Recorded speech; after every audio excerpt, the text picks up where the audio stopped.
Hello and welcome. My name is Shantini. I just wanted to pop in here and say thank you for saying yes and give you a lay of the land of what to expect in your session. Everybody's response is different every single time, and sometimes it's not what you think it will be. I have gone into sessions expecting to have a lot of heavy energy that I need to purge, and sometimes it's left me more energized. There have been times where I've gone in with so much energy and really feeling like this was more of a tune-up, and then realizing that there was more that wanted to be processed underneath the surface. You're going to be set up for success if you really take ownership of your own integration process. This work is really brave.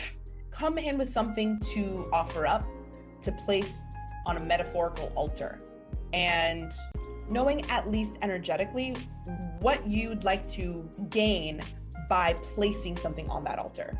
Yes, we see something and we see people having a visceral experience, and in today's day and age, there's so much disconnection from our bodies that so many people are so desperate to feel something. I have had many clients come and say that they're just curious, and usually they are holding the most. If that's you, that's totally understandable. I just want to make sure I set you up for success. This is not a massage. This is not you tell me all of your problems and then I give you all of the answers. This is none of that. I am not a licensed therapist, psychologist. I'm just a girl with a gift, okay? Now, depending on your experience, spinal energetics can be very different from what you might be used to. I'm a Reiki master teacher. This is not like Reiki. Sometimes people find this work and they automatically assume that they've seen one TikTok of somebody moving on the table and they go, oh, I want to experience that. I want to try that. That seems so cool.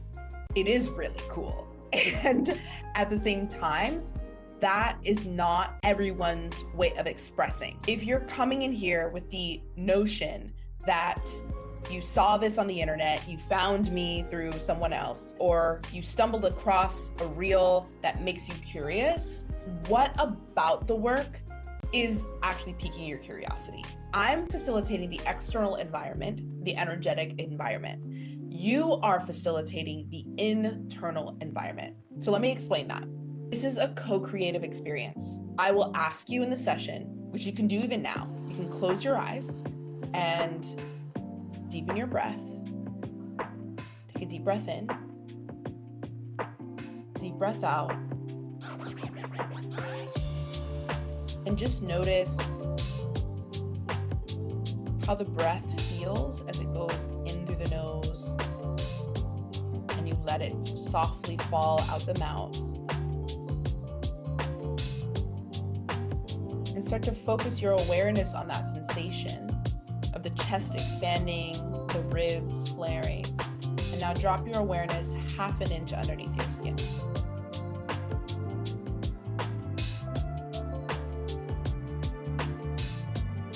You might start to feel some subtle buzzing, almost like a tiny live wire is coursing through your veins. And now you can flutter your eyes open. And as you develop your ability to drop your awareness in, I will be facilitating an experience for your nervous system to rest and digest. You may have heard that phrase, rest and digest, when talking about food. So if we can translate that to your emotions, to your experiences, your nervous system has been frozen in process due to daily demands, due to stress, just life in general. A lot of times I actually find that people are suppressing a lot of joy, and that's available in the session too.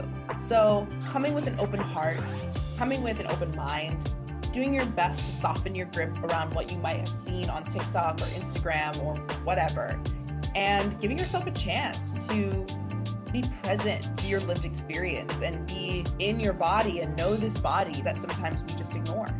There are 3 helpful tips that I like to give people before they get into session, whether it's their first time or if they're coming back after a while. The first is the principle of emotional fluency. I want you to imagine a piano of 88 keys and imagine that each key is an emotion. The lower notes might be rage or grief, and the higher notes would be bliss, ecstasy, okay? Most people go from being expanded in their expression as a child to, over the years, being compressed. And they're compressed because it's a lot easier to manage living in the middle, where you're just a little bit happy, a little bit excited, a little bit bummed out. You're really living fine. Everything is fine, right? I hear clients say that a lot. In this experience, we are going to expand your capacity to express. And with that, you get to play the low notes and you get to play the high notes. And there's resonance across those keys. Okay, so you might be coming in with a concept of frustration, rage, grief. But if your body doesn't want to express it that way, it might come out as laughter or another emotion. I have people laugh all the time. We want to really let go of this idea that just because you felt one way about something that's happened, that you have to feel the same static way about it throughout the experience. So speaking of emotion, the second tip that I'd like to give is to allow yourself to dive in to whatever is making itself known in the moment. So now I want you to imagine being in the ocean. Imagine the ocean is your emotions or sensations or thoughts that come up throughout the experience. You have three options when you're in the ocean and there's a wave that's over your head.